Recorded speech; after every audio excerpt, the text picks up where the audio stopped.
Audio Jungle.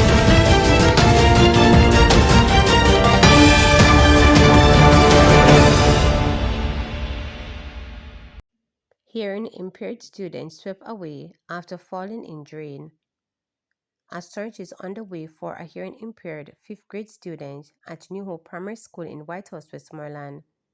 I am trembling as I speak to you, a teacher told reporters. They should have been inside waiting to be dismissed, but they tried to leave through the fence. We're heartbroken and hoping for the best. The entire community is on the seaside.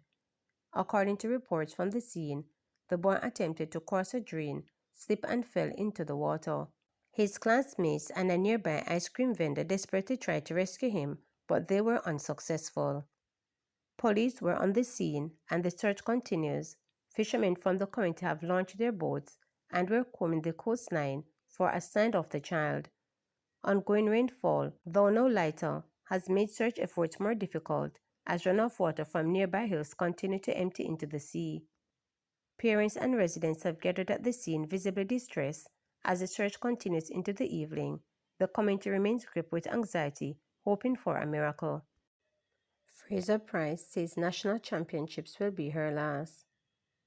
Legendary Jamaican sprinter Shelly Fraser Price on Monday signaled the ending of her unmatched career after announcing that this week's National Senior Championships will be her last.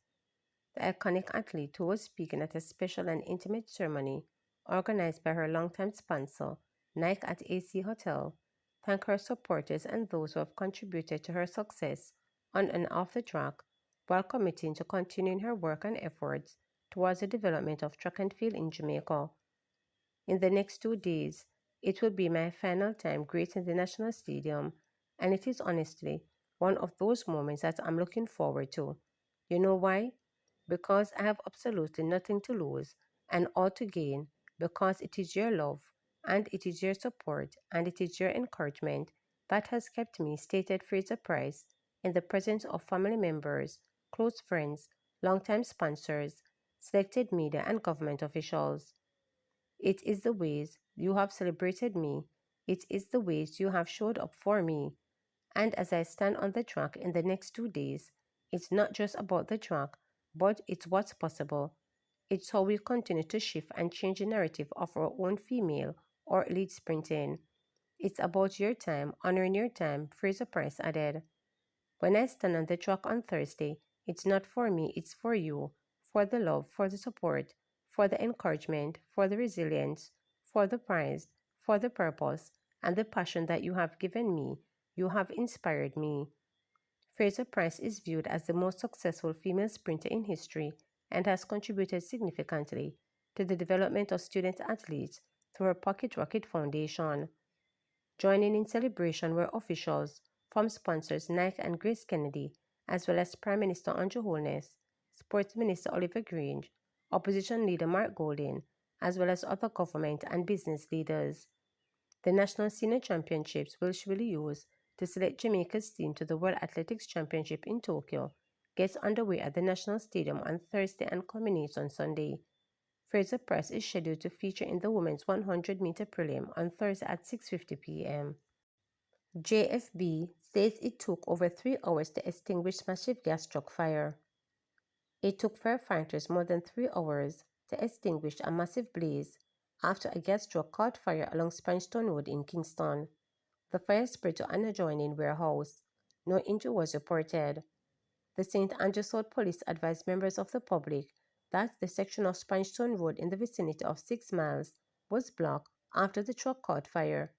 Motorists were advised to use other routes where possible. Deputy Commissioner of the Jamaica Fire Brigade, Warren Malcolm, says a call was received about the fire at about 11:58 a.m. He said firefighters responded from 5 fire stations. Deputy Commissioner Malcolm said the fire was brought under control at 3:25 p.m.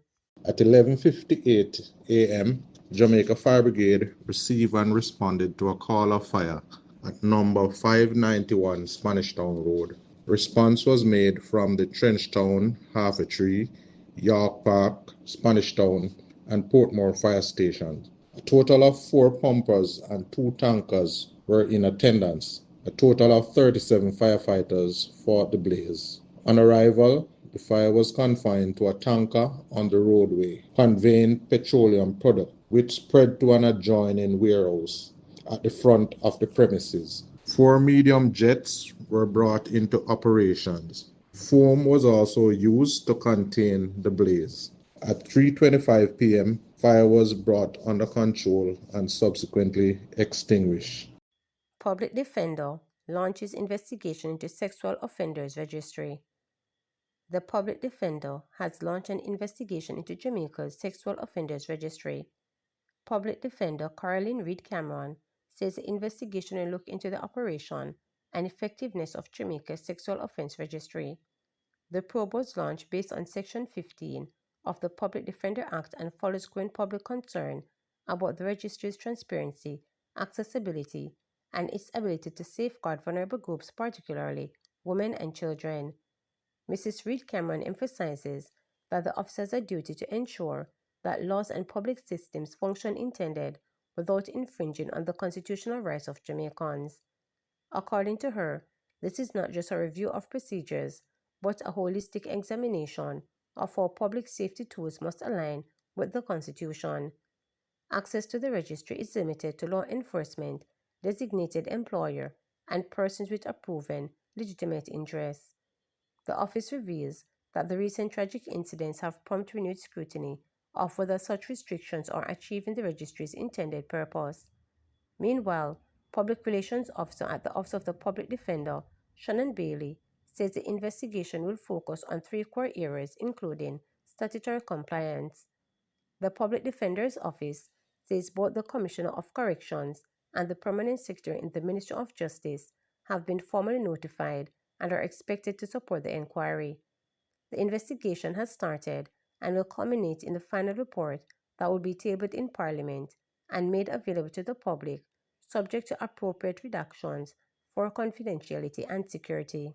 Statutory compliance, which looks at whether the registry has been implemented in accordance with the Sexual Offences Act, including resource allocation and procedural adherence. 2. Operational effectiveness, whether the registry's access and usage protocols are successfully protecting children and other at-risk groups. 3. Constitutional balance, whether the registry strikes an appropriate balance between individual privacy rights and the public's right to safety, in line with the Charter of Fundamental Rights and freedoms. To guide its work, the office will look to 1. Review documents from the Department of Correctional Services and the Ministry of Justice. 2. Analyze statistical data on the registry's operation since its implementation in 2011. 3. Engage stakeholders from law enforcement, child protection, and human rights sectors. 4. Conduct comparative analysis with similar registries in other jurisdictions. And 5. Undertake a constitutional review of the current framework.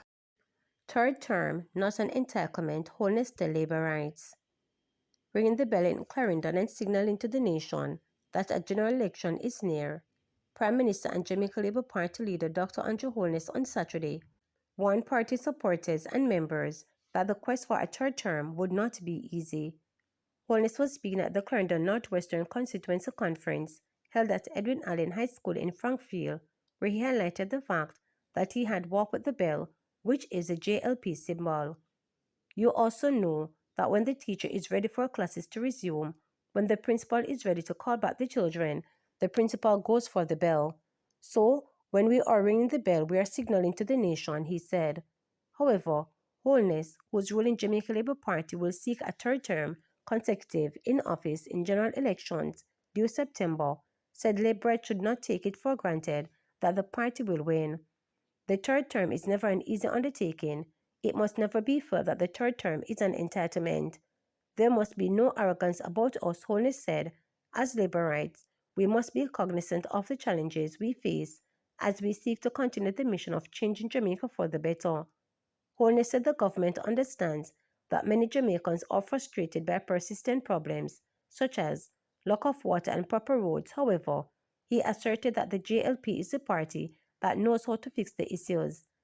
Because even among us, there are those who are frustrated, dissatisfied, disillusioned, and will still put on a good face, but at the end of it, you do go home and you have to reflect, and many of you here look on it in your community at the roads, and you look on and you say, How long I can't stand up in this bathroom in my house and take a shower. Yes, they are realities that your government and your party must address, he stated.